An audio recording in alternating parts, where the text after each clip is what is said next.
திருச்சி சிவா இப்படியெல்லாம் காமராஜரை கேவலப்படுத்தி மீண்டும் எம்பி சீட் வாங்க வேண்டியிருக்கு. சாகுபோது முதலமைச்சர் கிடையாது. ஆனால் எப்படி மெரினா பீச் கிடைச்சது? சுடுகாட்டை 100 கோடி லஞ்சம் கொடுத்து வாங்கின ஒரே தலைவன் சாட்சாத் கருணாநிதி தான். 3 பிரதமர்களை உருவாக்கியவர், முதலமைச்சராக இருந்தார். பல தலைவர்களோட தொடர்பு உள்ள எல்லாம் தங்க கட்டி இருக்கும், வைரம் இருக்கும், வைடூரி இருக்கும். பூட்டி சீல் வச்சிட்டார். செத்து போய் 4 நாள் கழிச்சு தொடர்ந்து பார்த்தா ஒரு பழைய வேட்டி சட்டை ஒரு 169 பணம் தான் இருந்தது. இதுதான் காமராஜ். காமராஜர் இறந்து போன போது கருணாநிதி கொண்டு போய் எங்கேயாவது காந்தி மடத்தில் புதைங்கன்ட்டார். காமராஜ் 9 வருஷம் ஜெயிலில் இருந்தார். எத்தனை வருஷம்? 9 வருஷம். கருணாநிதி 9 நாள் கூட ஜெயிலுக்கு போல. 2வது பச்சை மலையில் பிரிட்டிஷ்கார காலத்தில் ஒளிஞ்சிருந்தார். பிரிட்டிஷ்கார காலத்துலையும் போராடுறாரு. காங்கிரஸ் ஆட்சி வந்த பிறகும் போராடுறாரு. இந்த ஆள் எப்படி ஏசியோடு இருந்திருக்காரு?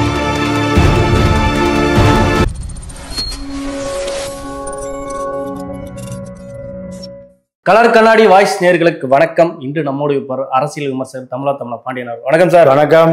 திருச்சி சிவா காமராஜரை ஏசி இல்லாமல் இருந்ததா இல்லைன்ற மாதிரி சொல்றாரு. அதை எப்படி பாக்குறீங்க?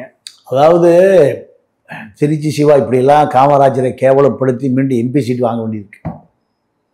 திருச்சி சிவா வீட்டில் டெல்லியில் பாஜக எம்பிகளாக இருக்காங்க, பெண் எம்பிகளாக இருக்காங்க, சசிகலா புஷ்பாவாக இருக்காங்க. இதுதான் அவருடைய நிலைமை. அவர் எப்படி ராஜா சொன்னார், எடப்பாடி அம்மா குறை மாசத்தை பற்றி போட்டா யார அந்த மாதிரி சொன்னாரா? இப்படியெல்லாம் சொன்னால் தான் திமுகவில் பதவி கிடைக்கும். 1500 கோடி ரூபாய் லண்டனில் கொடுத்துருக்காரு ராஜா. யாருக்கு? சபரீசனுக்கு. நீ உன் பேரனால திமுக கெட்டு போச்சியா? ஊழல் கட்சி, 2G கட்சி, 1.25 லட்சம் கோடி அலைக்கற்றை ஊழல் மூஞ்சிலே முடிக்காது போ. இல்லை ஒரு 1500 கோடி ரூபாய் ஃபைன் கொடுத்துட்றேன். யாரு? ராஜா. எங்க? லண்டன்ல 1500 கோடி கொடுத்துட்டு திமுக வந்திருக்காரு. இப்போ எம்பி சீட் ஆகி இப்போ இந்த கடவாசனம்லாம் பேசுறாரு, பெரியார் வாசனம்லாம் பேசிட்டு இருக்காரு. அதே போலதான் இப்போ திருச்சி சிவா. திருச்சி சிவா டெல்லி வீட்டில் பாஜக பெண் எம்பிகளுடைய கூட்டம், குடி கூத்து கும்மாளம் கும்மாளம் ஹிந்தி பாட்டு அருமையா பாடுவாருக்கு அவரு.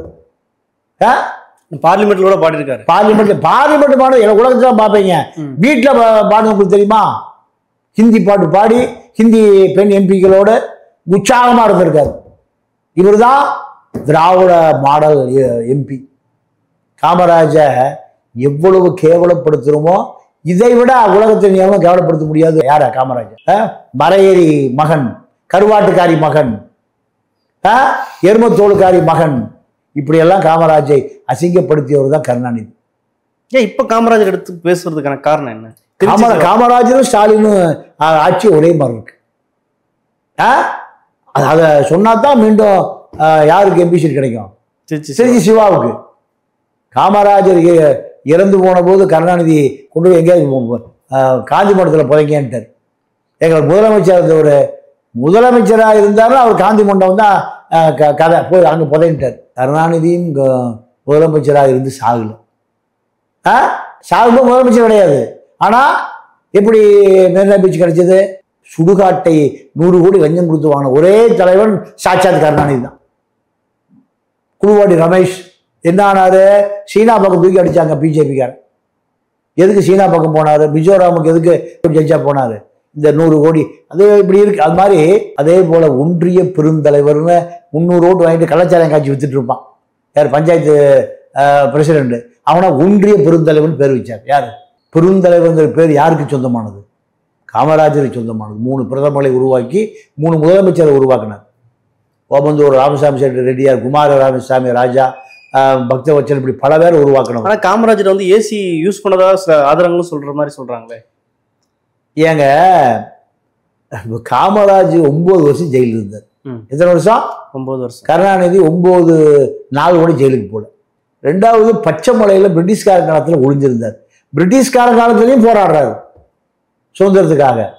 காங்கிரஸ் ஆட்சி வந்த பிறகும் நீங்க போராடுறாரு. இந்த ஆள் எப்படி ஏசியோடு இருந்திருப்பாரு? காமராஜ் 2 விஷயம் சொல்றாங்க. 2ம் வடிவேலு காமெடியை விட பெரிய காமெடி.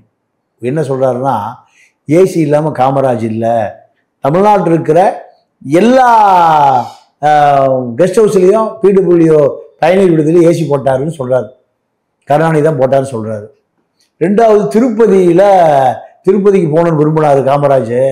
இந்திரா காந்தி பிடிச்சி எமர்ஜென்சி ஜெயிலில் போட்டு அடைச்சிடும், நீ போகாதே சொல்லி நான் தான் தடுத்து நான் தான் காப்பாற்றுறேங்கிறாரு. ரெண்டையுமே எது பொய் எது உண்மை நீங்களே முடிவு பண்ணிங்க. இந்திரா காந்தி இந்தியாவுடைய டைனமிக் பிரைம் மினிஸ்டர் இல்லையா? பழைய பிரதமர்கள் மொரார்ஜி தேசாய், சந்திரசேகர், மதுளிமாயி, மது தண்டவதை, ஜார்ஜ் பெர்னாண்டஸ், அத்தனை பேரும் ஜெயிலில் கிடக்கிறாங்க சார். வட இந்திய தலைவர்கள் அத்தனை பேரும் ஜெயிலில். ஆற்காடு வீராசாமிக்கு அரைஞ்சே கால் செவிடா போச்சு. முரசொலி அடி பிரி, சிட்டிபாவை போட்டு உதைக்கிறாங்க, ஸ்டாலினை போட்டு உதைக்கிறாங்க. மேலே வந்து என்ன அடிக்காதுன்னு காப்பாத்துறாரு, ஸ்டாலினை காப்பாற்று, சிட்டிபாவை அடிச்சா கொண்டு விட்டானுங்க. இவ்வளவு நடக்குது. யாருடைய உத்தரவுல? எமர்ஜென்சி டெல்லியிலிருந்து உத்தரவு வருது. காமராஜ் தமிழ்நாட்டு தலைவர் அல்ல, எந்த தலைவர்? அகில இந்திய தலைவர். அப்போ இந்திரா காந்திகிட்ட முப்படை இருக்கு, விமானப்படை, கப்பல் படை, இராணுவம், 3 படை இருக்கு.